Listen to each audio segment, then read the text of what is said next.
It's a beautiful day for drag racing in the Chicagoland area here at the O'Reilly Auto Parts Route 66 Nationals. The weekend stop for the NHRA Meliello Drag Racing Series. With the Lucas Oil ladder in Pro Stock, shows Alan Johnson #1 for the 34th time in his career, and the marquee matchup, which is on the racetrack right now. Other side of the ladder, the first time these two have met, Vincent Nobile and Jonathan Gray. Vincent can help his KB teammate Greg Anderson if he can take out Jonathan in that first round matchup.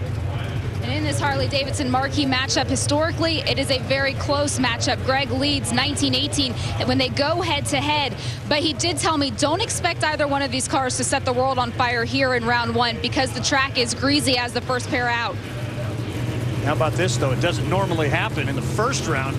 Not this quality driver. Team Red Light. Greg gives it away. Second in the last 3 races for Greg. And if, Greg, you're trying to make the top 10, buddy, got to go green. Yeah, you hate to red light, but Greg Anderson been so good on the tree lately, and he just knew he had to push against Dave Conley because Dave made 2 very good runs yesterday in qualifying. Well, that brings us now to Chris McGahey and the likable Australian Shane Tucker. All access time with the Aussie Pro Stock racer Shane Tucker and his sister Kirsten, who also races Pro Stock in their native Australia. As we found out, and you're about to, the Tuckers are quite the entertainers. Coming in. Where are the kids? In the grandstand screaming like crazy. Going mental? Going mental. Mark goes, do you know those kids? They got no chance, do they? They've got 29 written all over their hat. Oh my God. We need to get him a junior dragster now they've lowered that age. Oh, yeah, I know, that's what Nixon, I said. I told Nixon he's just chomping at the bit now. I know, that's what I said. 5 years old now, Nix. You can race over here, we'll get you a JD. He'll probably get to Pro Stock. He might get to NHRA Pro Stock before you. Oh, you're pretty funny. Up a bit. Shane, you got to be better than you got to be better. I know you went 0.37 on that one, but you went 0.50 on the first one. Yeah, I know. This new linkage, I just want to get it right. The clutch is a lot softer, so. You need to be 0.20 over here to win races. Erica Enders goes to the top. Oh, Alan Reinhardt will give you a lesson in that, girl. I want to be hearing that tomorrow. I'm telling you. Shane Tucker goes to the top. Hey. Easy on the biscuits, Slim. You have a good teacher and you go a long way. But I figure I have the best teacher, Dad and Shane combined. I'll find out all their faults and eventually I'll be better than them. That's what I'm hoping to do anyway. Now go cook dinner. That's it. Why at home we can run front half and we can never run speed, and over here we run speed and we just mess up the front half. I said talk to my dad about that. Yeah. So it's Dad? Oh, both sides of it. Yeah, the back half's my job, the front half's your dad. Yeah. Okay, got it. Dad's the one messing us up. Well, you saw they get a round win because Chris McGahey had some oil issues with his Pro Stock car, and it got pushed away from the starting line. But this is a pretty eccentric family, but actually has got a reality TV show in the works. Can't wait to watch that. Greg Anderson just saved my life, and I thank you. I know you're not happy. 007 red.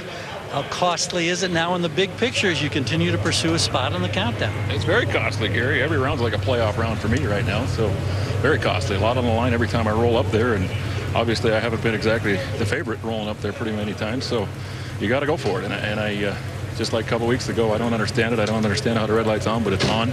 Obviously, I made a mistake. I swear I saw the light, but must have got in a little too deep or something else happened. So it's my fault. I apologize to all the guys on the team and to Summit and Chevrolet. I'll make up for it, but yes, that one stings. I just got to find a way to pick my head up and dig on because it's not over yet. But like I say, every round is playoff for me. I can't have any more mistakes. Thanks. Still 11th in points. How painful will that loss be? We're about to find out. You saw McGahey get pushed off. That certainly doesn't hurt Greg, but Jonathan Gray is ahead of him in the standings and on the line now against Vincent Nobile. Yeah, first he's got to get around Vincent. No easy task.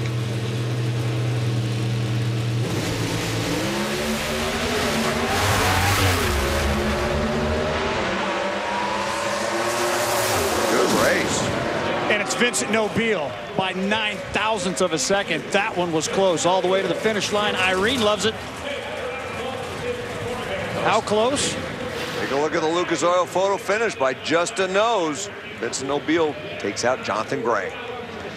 Back in the top fuel pit of Clay Millican getting ready to warm up that car. They heard a main bearing in that first round win over Tony Schumacher, so they put a brand new engine in the car. They said the data looked good with the exception of dropping a hole down the track. It knocked the belt off, so they've made some adjustments to fix that. Now, as far as facing his former boss, Bob Vandegrift, in the second round, Clay says, it don't matter. Nice job, John. Well, you just saw Jonathan Gray go out. Now what will happen to Shane? Oh, Shane will advance. He gets a break big time. V Gaines goes red, handing the win over to Shane Gray. Shane got lucky there. You saw that car. It looked like a bucking Bronco off the starting line. Shot straight toward the center line. And that's when Shane pushed in the clutch. For Shane, Jonathan, Dave Conley, part of a very powerful Gray Motorsports team this season. Yes, Jonathan Gray will not move on, but they have had a great year as witnessed by those numbers. Stat guy. And at the last race, they had 2 cars in the final of Pro Stock, but they also had a car in the Lucas final at Bristol where Jeff Strickland, they actually own some of the brand new Copo Chevrolet Camaros. They raced them in stock. They won there, and so they really did good, and they're really making a move in Pro Stock this season. And next on the line, we got Jason Lyon with Mark Martino. Mark Martino, speaking of Gray horsepower, he's got Gray horsepower under the hood right now. That car is owned by Kenny Koreski. He's going to try to take out a tough Jason Lyon. Jason holding a bunch on the reaction timer, stretching that advantage out to the finish line. 6.601 seconds. You crunch all of those numbers, it's a margin of victory, a 1/10 and a half. So that will bring us now to our next pair as Larry Morgan gets set to take on Jeg Coughlin, a couple of Ohio Pro Stock drivers as we get ready to head to Norwalk, Ohio. Of course, Jeg Coughlin had a very busy weekend, a weekend that on the Lucas Oil Drag Racing Series featured its all-star event, an event that celebrated its 30th birthday thanks to one motivated man and his family. Paul Page has the details. All men of action are dreamers first. Consider one man and his family. In 1960, Jeg Coughlin Sr. followed his dream. He had one little store in Columbus, Ohio, but he wanted to find and sell parts that racers needed. The 1970 NHRA Sportsman of the Year also loved drag racing and winning. He infused the love of business and racing to his 4 sons. The business now has 1 million hits a day, and the family boasts 3 generations of racers. Son John is a reigning Northeast Division champion, and his son Cody races ARCA. Troy races ProMod, and of his kids, TJ drives Super Comp and Super Gas. Megan just tried the sport. Paige and Kelly are in junior dragsters, along with Jack and Clay, Mike's kids. Mike races a Chevy Camaro and Top Sportsman. Then there is Jeg Jr. He won in 6 different categories, including 5 Pro Stock titles. But here is where the lineage breaks down. His son, Jeg III, is a scratch golfer and the Ohio State High School champion as a junior. So is Jeg III the end of the 3-generational line or the start of a new line of golf champions? This championship family proves one thing: do what you love, and the rest will come. And let's not forget about Jeg's wife, Samantha, the national event winner in Super Comp. Coughlin clan, they sure love to race. Larry Morgan has his work cut out for him. The 23rd time they've met head-to-head.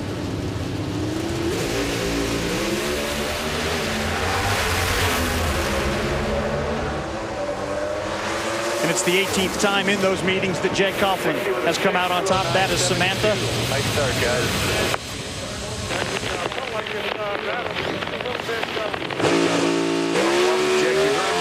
Just rattled a little bit. You saw him work the wheel when he let that 1-2 shift.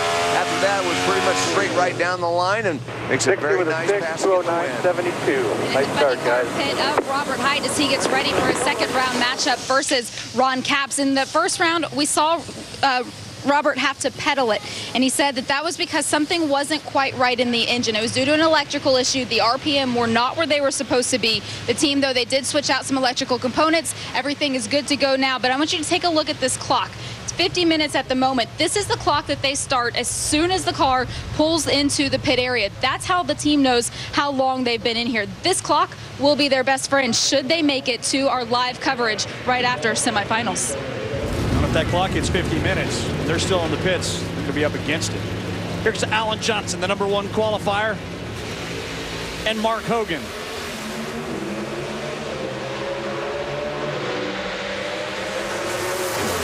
Mark's 6th attempt to qualify for a race here at Route 66. He did make the show, but he ran into a buzzsaw there. The #1 qualifier goes 6.620 seconds to get the win. Jag Coughlin, in a sport, in a class where thousandths of a second are so critical, you got a couple of hundreds, you and Jason Line over like Alan Johnson just ran. How significant is that? That certainly doesn't hurt, but like in the case of Alan, of course, we share all of our data, and we've been peeking over their shoulder the last couple of days. He's been running so well, and I think I heard them say he ran a 62 there, but you know, I think, did we run a 60? Is that right? So it felt nice. It was trying to rattle the tire just a little bit about midway through low gear, trying to get up on the tire, and accelerated well through that, got into second, and then it marched on. Yeah, that Roy Johnson horsepower, I stuck that thing in 5th gear, man. It felt awesome. So, you know, good start for the day. We got a lot of work to do, but looking forward to it. Thanks, Jake. Thank you. Eric Ender-Stevens is #2 in Mike Dunn's power rankings. Has had a great year, has a dominating point lead. She is racing David River, just his 2nd career start, and 1st since 2009. General contractor out of Maquoketa, Iowa.